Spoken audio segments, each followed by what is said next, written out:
Assalamualaikum warahmatullahi wabarakatuh. Alhamdulillahirabbil alamin. Wassalatu wassalamu ala asrafil anbiya'i wal mursalin Sayyidina wa maulana Muhammadin wa ala alihi wa sahbihi ajma'in. Amma ba'du. Al-Mukarramun yang saya muliakan, segenap keluarga besar Dana Pensiun PLN, semua yang hadir walaupun tidak disebutkan namanya satu persatu, insya Allah kita selalu dimuliakan Allah Subhanahu wa Ta'ala. Amin. Terima kasih kepada Abang Junaidi selaku pengatur acara dan sekaligus yang menjadi perantara sehingga saya bisa bersilaturahim kembali dengan keluarga Dana Pensiun PLN. Mudah-mudahan kebersamaan kita terus Allah jaga sampai kita bertemu di surganya Allah Subhanahu wa Ta'ala. Hari ini pas 17 Ramadan, dikaitkan dengan peristiwa Nuzulul Quran. Saya ceramah juhurnya dialog aja ya. Kalau monolog ngantuk siap. Karena ngajinya nggak pakai kopi gitu ya. Ngomong-ngomong yang hadir pencinta kopi apa bukan nih? Mudah-mudahan setelah saya ngomong menjadi doyan kopi. Ada kitab yang di situ kalimatnya begini: mazalu rihul qahwah fi fannil insan tastaghfiru lahul malaikah. Selama bau aroma kopi masih ada di mulut seseorang, maka malaikat terus memohonkan ampunan kepada orang itu. Ngopi nggak Pak Lukman? Insya Allah ya. Ayah ngopi ya? Insya Allah. Tapi kopi yang sehat kata ulama dan kata dokter kopi pahit. Terus manisnya apa? Sambil minum ngelihat wajah istri, insya Allah manis ya. Saya nanya dulu aja dah, abang saya lupa namanya, Pak Yono. Pak Yono, Quran itu berapa ayat jumlahnya? Jumlah ayatnya, bukan surat. Enamnya 4 kali ya, 6.666. Benar nggak? Apa jadi lagi? Udah ngitung belum? Nggak perlu dihitung. Rumusnya udah ada dari ulama. 6.000 begini kalimatnya. Adadu itu bilangan. Adadu ayatul Qur'anil azim sittatu alafin wasittu mi'atin wasittuna ayatan. Jumlah ayat dalam Al-Quran 6.666 ayat. Yang 6.000 sekian itu perinciannya apa? Minha alfun amrun. 1.000 ayat berbicara tentang perintah. Contoh perintah sholat, perintah puasa. Jumlahnya ada 1.000. Pokoknya ayat perintah jumlahnya ada 1.000. Wa alfun nahyun. 1.000 ayat lagi tentang larangan. Jangan begini, jangan begitu. Pokoknya kalimat huruf lam, namanya lam nahi, berarti itu larangan. Wa alfun wa'dun. 1.000 lagi bicara tentang janji. Wa'dun itu janji. Seperti surat 33 Al-Ahzab ayat 35. Kita ini berpuasa, janji Allah apa? Was-shaimina was-shaimat, mukmin laki-laki dan mukmin perempuan yang berpuasa, a'addallahu lahum maghfiratan wa ajran azima.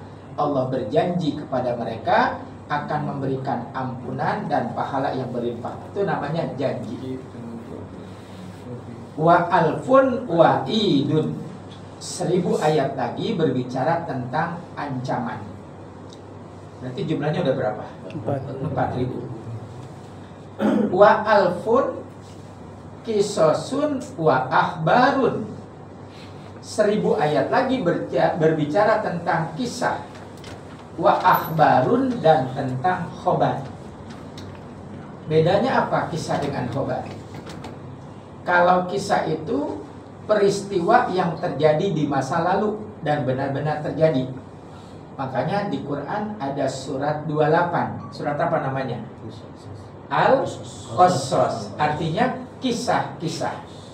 Seperti tenggelamnya Fir'aun, itu kisah pernah terjadi. Anak-anak muda yang bersembunyi di gua Kahfi, tidur selama 309 tahun, itu kisah dan itu terjadi. Nabi Isa ketika baru dilahirkan maksudnya, baru dilahirkan oleh Ibu Maryam yang mulia, sudah bisa berbicara. Itu kisah. Kalau khobar apa? Peristiwa yang akan terjadi, khobar. Tapi dia pasti terjadi. Contoh, ini hal yang gaib saja ya. Surat 25. Surat 25, surat Al-Furqan. Cuma maaf, ayatnya saya lupa. Wa idza waqa'al qawlu alaihim akhrajna lahum dabatan minal ardi. Apabila perkataan tentang datangnya hari kiamat telah tiba, akhrajna, maka Allah akan mengeluarkan dari bumi dabah, binatang melata. Tapi bentuknya kayak apa, cuma Allah yang tahu. Dan binatang itu nanti bisa berbicara. Bicaranya gimana? Setiap ketemu manusia ngomongnya begini. Takalluhum kanu min ayatina la yuqinun.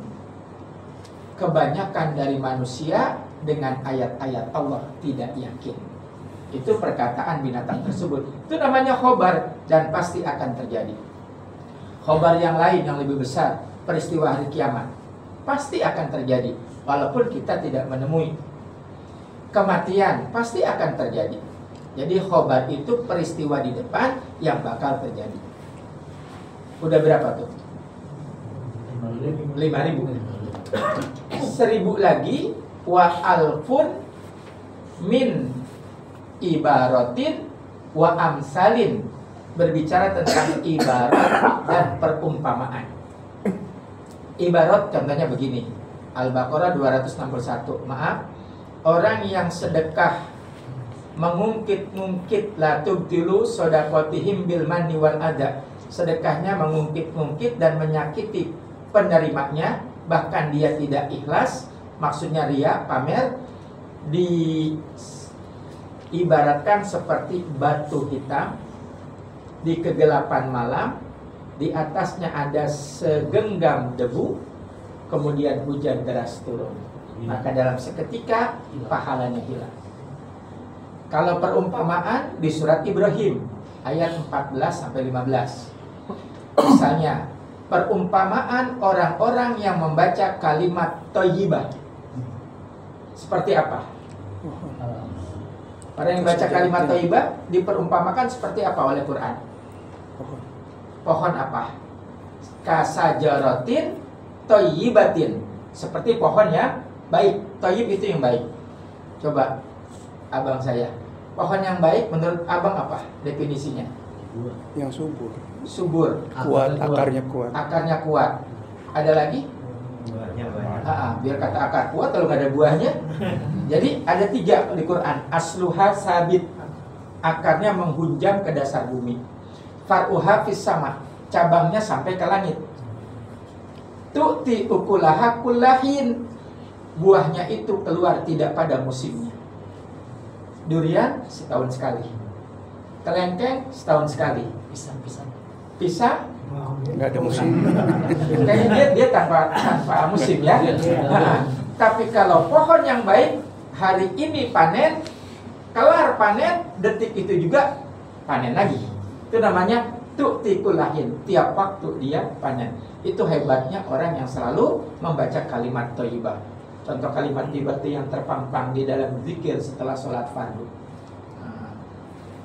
Baca tasbih, baca istighfar, baca sholawat, itu kalimat-kalimat thayyibah. Berarti jumlahnya udah berapa? 6.000. 500-nya bicara tentang apa? Litabyin al-halal al-haram, menjelaskan tentang yang halal dan haram, ayat-ayat hukum. Makanya ada al-hukumat, al-mutasyabihat, al-hukumat. Al-hukumat itu ayat-ayat tentang hukum. Berarti 6.500. Wa mi'atun 100 ayat. Litabyin an-nasi wal mansuh, bicara tentang nasi dan mansuh. Pernah dengar nasi mansuh? Apa itu? Nasi mansuh, ayat yang hukumnya tidak berlaku lagi, dihapus.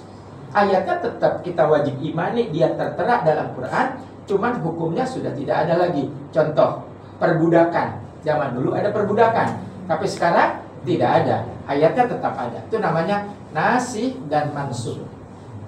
6.600. Gantian, jangan saya mulu. Coba abang saya. Yang 66 bicara tentang apa? Yang lain. Nah, yang bisa jawab hadiahnya amplop saya ambil.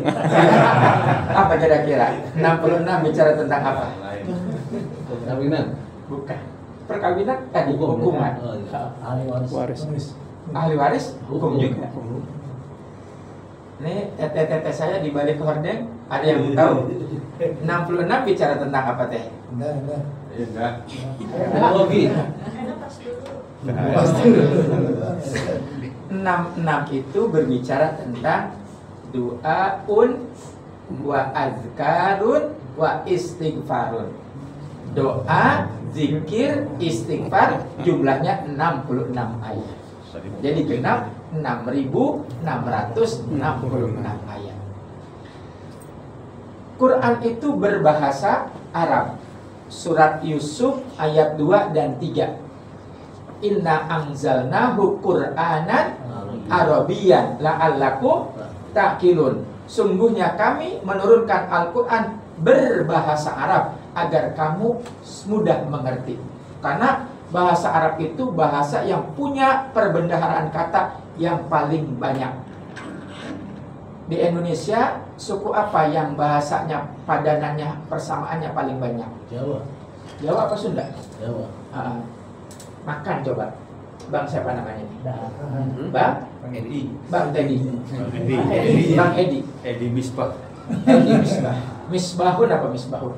Lampu. Lampu. Cakep. Ini kan PLN ya? Saya kasih tebak-tebakan. Pas 5 yang sia-sia. Iya. 5 sia-sia. Ada hubungannya dengan cahaya. Yang pertama apa? Sirajun fisyamsi. Cahaya lampu di bawah cahaya matahari. Kalau sekarang sangat bermanfaat. Tapi kalau ini atap dibuka dan tidak mendung, matahari terang, maka lampu ini untuk sementara terkalahkan dengan cahaya matahari. Yang kedua, yang sia-sia apa? Al-mator asilahul maliha, matar hujan. Air hujan jatuh ke tanah yang basah. Kan udah basah. Iya, kayak mbak-mbak saya nih pompo. Tadi subuh hujan deras. Pot bunganya di luar. Jam 7 dia siram lagi. Mubazir. Nah, mubazir itu sia-sia. Di bahasa nggak ada kerjaan namanya gitu ya. Terus yang ketiga apa? Maaf. Mar'atul husna indal a'ma. Apa tuh artinya? Perempuan cantik di depan laki-laki yang matanya buta. Maaf ya, agak kasar, emang begitu, teksnya begitu ya. Kemudian yang keempat apa? At-ta'amut thayyib baina syab'an. Makanan yang enak, makanan yang lezat di hadapan orang yang perutnya kenyang. Sia-sia apa enggak? Nah, saya orang Betawi. Bungkus jadi. Nyambung berarti ya. Nggak ada yang sia-sia urusan makanan. Ambil plastik bungkus ya. Nah, yang kelima itu wa ayatul Quran fi sadri dhalim. Ayat-ayat Quran di hati yang zalim. Begini, biar bahasanya enak. Hadis Nabi dari Abu Musa al-Ash'ari radhiyallahu anhu. Orang yang beriman, ini keluarga besar dana pensiun PLN, kalau dia baca Quran seperti buah apa? Yang baunya harum, rasanya enak. Namanya buah apa? Iya, durian. Ini namanya pengen buka aja nih ya. Durian, ya. Kalau di Indonesia durian. Kalau di Arab namanya apa? Utrujah. Pernah dengar utrujah? Ya kalau nggak pernah, yaudah anggap aja durian. Baunya harum, rasanya manis. Apalagi duriannya montong. Benar apa enggak? Kata orang Betawi, montong dibeli. Emang apa mahal ya? Yang kedua, maaf, orang beriman tidak baca Quran. Seperti buah apa? Tamroh. Tamroh itu kurma. Ada baunya nggak kurma? Nggak ada. Tapi rasanya manis, masih mending. Masih ada rasanya manis. Maaf, agak kasar. Orang munafik dia baca Quran. Seperti buah apa? Buah apa? Ini nama-namanya nama dari Timur Tengah semua. Raihanah. Modelnya kayak apa? Harum baunya, pahit rasanya. Kalau di Indonesia buah apa tuh? Saya menyebutnya kurang sopan, jangan ya, dia disensor aja. Ada tuh buah model begitu. Dulu kalau kita masih kecil, main-main ke sawah pasti nemu itu. Udah di skip aja ya. Nah, orang munafik yang tidak pernah baca Quran seperti buah apa? Yang keempat, hanzolah. Apa hanzolah? Buah yang baunya busuk, rasanya pahit. Jadi nggak ada enak-enaknya tuh. Itu perumpamaan. Nabi yang ngomong, bukan saya. Baik. Nanti buka surat 25 Al-Furqan ayat 30. 25 Al-Furqan ayat 30. Itu salah satu kegundahan Rasulullah, kepada sebagian umatnya di akhir zaman. Nggak yang berat-berat ini mah. Tapi kalau nggak diamalin jadi berat. Apa kalimatnya? Wa qala Rasulu, dan Rasulullah berkata, ya Rabbi, wahai Allah Tuhanku, inna qaumit takhadu hadal mahjuro. Sesungguhnya nanti di kemudian hari ada umatku yang menjadikan Quran itu sesuatu yang disia-siakan. Apa makna disia-siakan? Ada tapi tidak pernah dibaca. Jangankan dibaca, disentuh pun tidak. Makanya bulan Ramadan itu identik membaca Quran. Syahrul Ramadan alladzi unzila fihil Quran. Baik, saya masuk lagi tema berikutnya ya. Ini ngomong-ngomong, keluarga besar PLN mau nggak matanya sampai tua, tajam, bersih, bersinar? Mau. Amalannya 4, nggak banyak. Yang pertama, an-najratu bil Ka'bah. Apa itu artinya? Sering-seringin memandang Ka'bah. Cuma kan ongkosnya mahal. Harus hajian dan umroh. Tipit. Iya. Kalau kita ngajinya segitu, iya mahal. Tapi kalau dibuka di kitab, itu tulisannya ada. Makanya tadi saya masuk, saya keliling dulu. Saya senang mengamati itu, senang. Begitu masuk, ini cakep nih yang bikin. Ada bacaan yang kalau dibaca habis sholat, pahalanya sama seperti orang yang memandang Ka'bah. Coba, di antara bacaan ini yang mana kalimatnya? Nyaut aja. Baris pertama, kedua, ketiga, keempat, kelima, keenam, ketujuh. Kalimat ya, yang salamnya 5 kali. Allahumma antas salam wa minkas salam wa ilaika ya'udus salam fahayyina rabbana bisalam wa adkhilna jannata darussalam.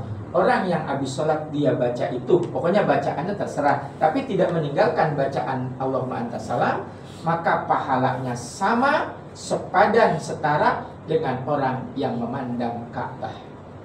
Makanya bagi mereka yang berangkat ibadah haji kan dikasih buku panduan dari Kemenag, doa-doa. Kalau doa memandang Ka'bah menurut buku panduan, Allahumma zid hadzal baita tasrifan ta'dziman takriman wazid mimman hajjahu awi tamarahu tasrifan ta'dziman takriman. Ya, ngomong-ngomong, udah umrah apa belum? Mudah-mudahan tahun berikutnya keluarga PLN berangkat umrah ya. Kalau itu nggak hafal, saya bilang sama jamaah, udah ibu jangan ribet, jangan galau, jangan bingung. Baca Allahumma antas salam, itu sama doa untuk memandang Ka'bah. Jadi kita dapat tiap hari itu. Yang kedua apa? Supaya mata tajam. An-nadru bil mushaf. Banyakin baca Quran. Mushaf itu Quran. Kemarin malam ke-9, malam ke-11 Ramadan, saya ceramah agak jauh di Menes. Ada orang Banten? Orang Sunda nggak ada? Banyak kan orang Jawa ya? Tawi banyak.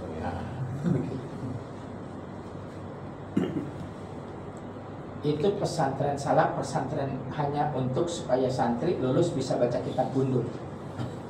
Usia pimpinannya, kiainya 107 tahun. Dia cuma kalah di bentuk tubuh, badan kalau udah 100 agak membungkuk.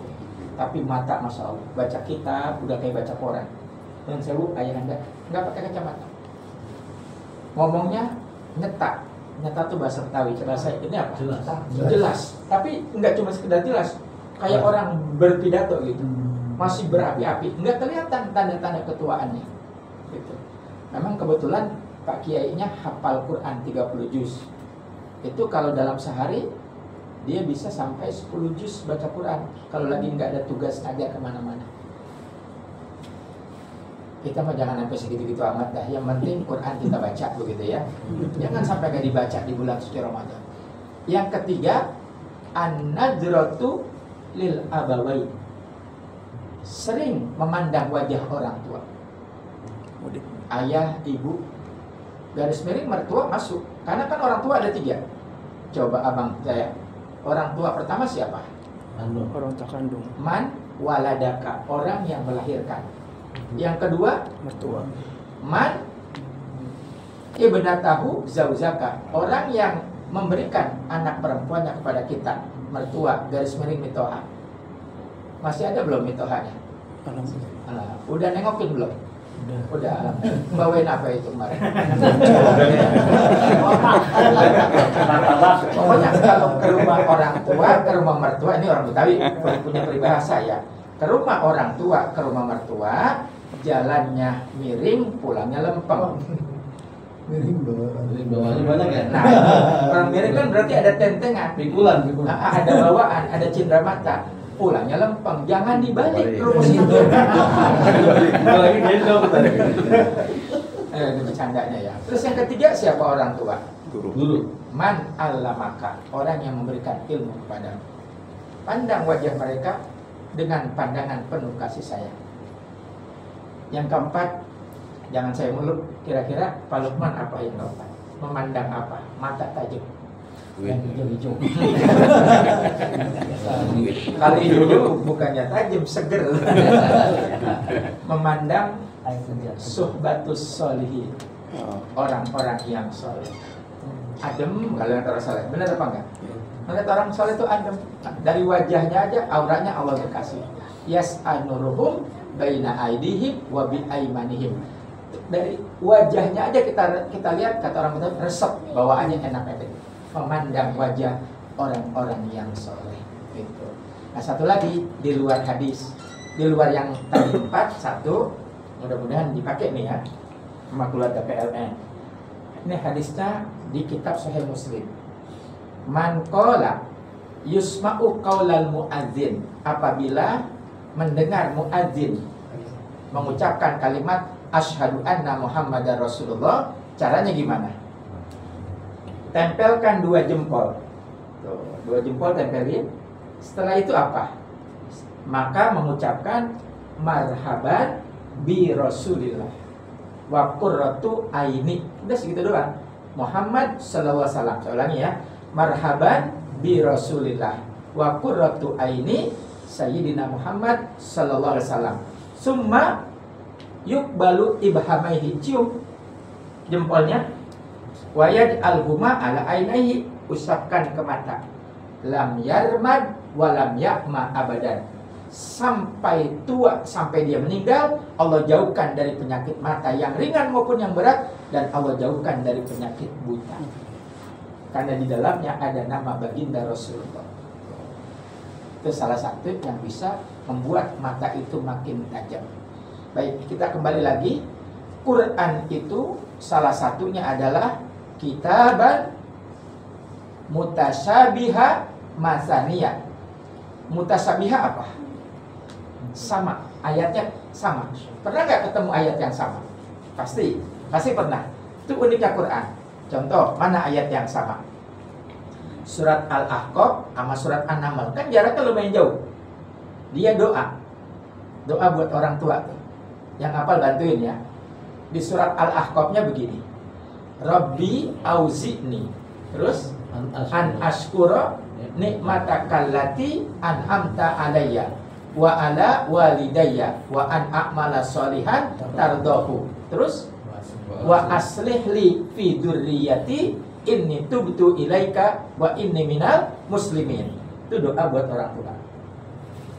Surat An-Naml, doa Nabi Sulaiman alaihissalam ketika berdialog dengan semut.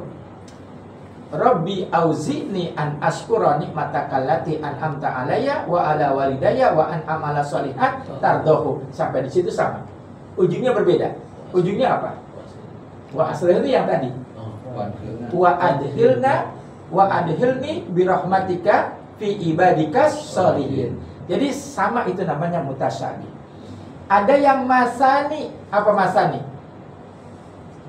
Masani itu berulang-ulang.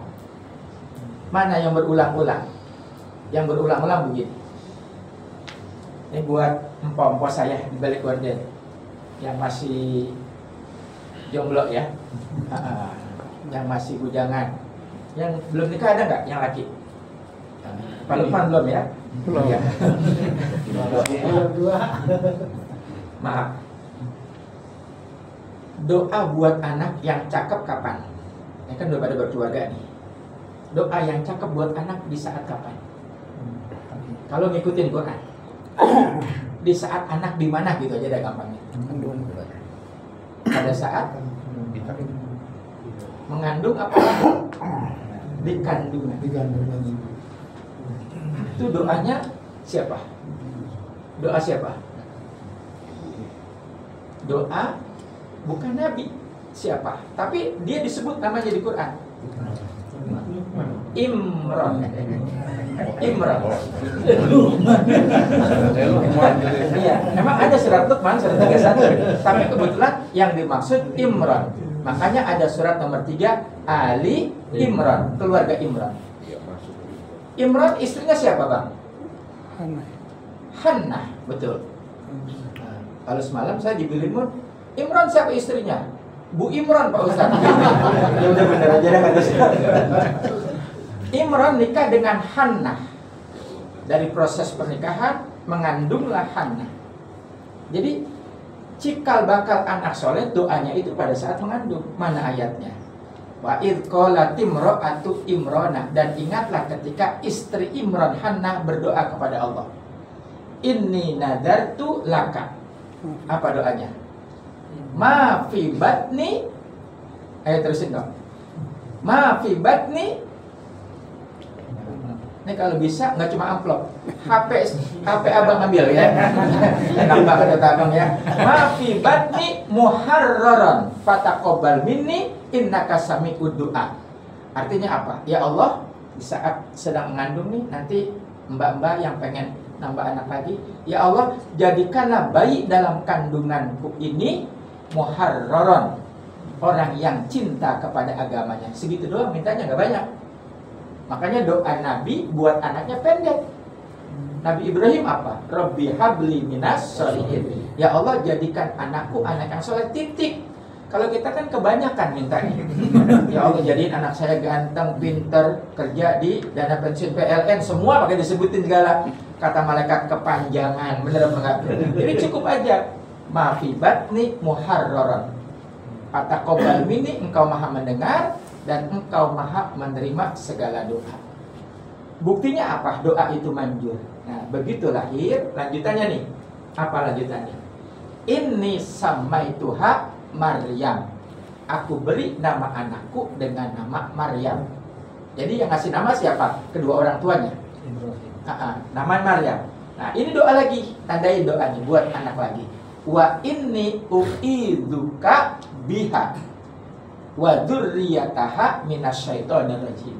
Artinya, ya Allah, aku memohon perlindungan kepadamu untuk bayiku, untuk Maryam ini yang masih bayi, dan untuk keturunan-keturunannya, padahal masih bayi kan? Jauh, nikahnya belum, masih kecil, masih bayi. Dan untuk semua keturunan-keturunannya daripada godaan syaitan yang terkutuk. Dengan sebab doa itu, maka Maryam menjadi, karena doa Imran dan Hannah, Maryam menjadi perempuan hebat. Ada yang tahu kehebatan Maryam apa? Punya anak gak punya bapak, suami. Kalau punya anak nggak punya bapak, itu bukan kehebatan. Itu bentuk tanda kekuasaan Allah. Masih kecil, kelas PAUD lah, kelas PAUD. Allah udah tunjukin. Kalau bahasa saya orang Betawi, namanya keramat, bahasa Arabnya karomah, kemuliaan yang orang lain nggak punya. Apa kira-kira? Makanan surga. Ya, makanannya udah dikirim dari surga. Ayatnya gimana? Yang mengasuh Maryam siapa? Ini sengaja nih, ngaji sejarah. Puyang-puyang dah. Ntar kan lihat duit seger lagi ya. Nah, kira-kira yang ngasuh siapa? Pamannya. Yang jadi nabi siapa nabinya? Nabi? Bukan. Maaf. Nabi yang sampai tua baru Allah kasih anak. Zakaria. Gitu. Jadi gini, Imran punya istri Hannah. Hannah punya adik perempuan, dinikahi sama Nabi Zakaria. Jadi Maryam ke Nabi Zakaria apa namanya? Ponakan ya? Iya. Nah, jadi begitu Nabi Zakaria, kan Maryam tinggalnya di mihrab. Ayatnya biar enak ya. Kullama dakhala Zakaria al-mihraba, manakala Nabi Zakaria mendatangi mihrab, tempat tinggalnya Maryam yang masih anak-anak, bawain makanan nih. Pagi, Neng, assalamualaikum, nih nasi uduk. Siang, Neng, nih nasi kebuli. Malam, nih macam-macam lah. Tapi begitu pintu dibuka, kaget Nabi Zakaria. Wajah ada indahal rizqon. Itu di kamarnya penuh dengan makanan, buah-buahan dan minuman. Pagi begitu, siang begitu, sore begitu, malam begitu, besokannya begitu lagi. Sampai terheran-heran Nabi Zakaria bertanya, "Anna laki hada ya Maryam? Dari mana engkau dapati makanan yang berlimpah ini?" Jawabnya apa? Wa min indillah. Ini dari Allah. Kalau dari Allah berarti yang ngirim siapa? Para malaikat. Gitu. Nah, dari situ Nabi Zakaria melihat, oh ini anak bukan anak sembarangan. Ini anak hebat. Kalau dia nabi, kalau dia laki jadi nabi. Kalau dia jadi laki, dia jadi wali. Akhirnya hunalika da'a Zakaria. Apa tuh artinya? Nabi Zakaria yang kebutuhannya satu belum dikabulkan oleh Allah, pengen banget punya anak, dia ngomong. Ini bahasa kitanya aja ya. Neng, bukan didoain, minjem tempat. Hunalika, dia pindah ke tempatnya Maryam. Neng, minjem mihrab ini ya 3 hari. Dan pinjem sejadahnya. Kan ini sejadah biasa dipakai sama Maryam. Saya pakai buat sholat. Jadi kesimpulannya apa? Kalau ketemu orang soleh, orang mulia, cium tangan, tabarukan, cek Sunda, ngalah berkah. Nah, maka Nabi Zakaria selama 3 hari sholat di atas sejadah yang dipakai Maryam. Fanadathul malaikat. Malam yang ketiga datang malaikat, wa huwa qaimun yusolli. Nabi Zakaria sedang sholat. Untuk menyelesaikan sholatnya yang terakhir, wa basyaruhu bi gulamin halim, dan memberikan kabar gembira bahwa doanya Allah terima, istrinya akan punya anak. Padahal usianya udah finish sepuh, udah lanjut. Yang secara medis, secara kesehatan, maaf mbak-mbak, empok-empok saya di atas 60 tahun, apakah mungkin perempuan bisa melahirkan? Teori kedokteran tidak, tapi tidak ada yang mustahil bagi Allah. Makanya kalimatnya wa aslahna lahu zauza. Allah hidupkan kembali rahim daripada istrinya. Dan dia dapat anak, namanya siapa? Yahya. Yahya bin Zakaria. Begitu dapat kabar begitu kan, ini di mihrab, bukan di rumah. Pulanglah dengan segera Nabi Zakaria ke rumahnya. Tapi ingat, sebelum keluar dari mihrab, malaikat ngasih tahu tanda-tanda istrimu hamil atau mengandung. Nanti engkau selama 3 hari apa?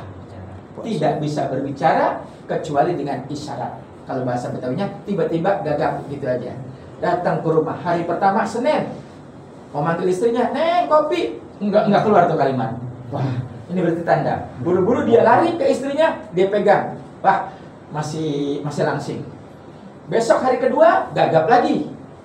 Dia sentuh perut istrinya, oh masih langsing. Hari ketiga belum sampai waktu subuh. Makanya setiap peristiwa hebat Allah itu menjelang subuh. Kaget dia, istrinya teriak, "Suamiku, alhamdulillah, alhamdulillah." Begitu nyampe, udah 9 bulan. Ngapa nggak pakai proses 9-2 bulan? Itu mah kita. Kalau Allah makan mukjizat, kuasa Allah langsung jeger 9 bulan. Nah, begitu melihat 9 bulan, Nabi Zakaria sujud syukur. Baru mengucapkan subhanallah, terdengar suara ea-ea. Jadi nggak pakai pembukaan 1-2 lagi. Oh, luar biasa dia. Itu kuasa Allah. Kalau mau dipanjangin, pokoknya nggak bakal kelar ngomongin Quran. Udah habis waktunya ya. Nah, udah nggak bakal kelar. Karena Quran itu terakhir di surat An-Nahl apa? Surat Al-Kahfi ya. Seandainya lautan dijadikan tinta, pohon-pohon dijadikan pena, daun-daunan dijadikan kertas, menulis ayat-ayat dan ilmu Allah sampai laut kering, pohon habis, daunnya juga habis, ayat-ayat Allah belum sudah untuk disebut. Mudah-mudahan semua keluarga besar Dana Pensiun PLN selalu diberkahi Allah Subhanahu wa Ta'ala. Baru hari 17 saja alhamdulillah semua wajahnya, yang laki yang perempuan wajahnya bercahaya. Gitu. Boleh saya tutup dengan pantun? Nah, ini obat senyum ya, mumpung ada yang ngerekam ya. Yang pantunnya begini aja. Makan rujak, buahnya pepaya. Mantap. Dimakannya setelah berolahraga. Keluarga Dana Pensiun PLN wajahnya pada bercahaya. Itu tandanya calon penghuni surga. Amin. Terima kasih dan mohon maaf. Assalamualaikum warahmatullahi wabarakatuh.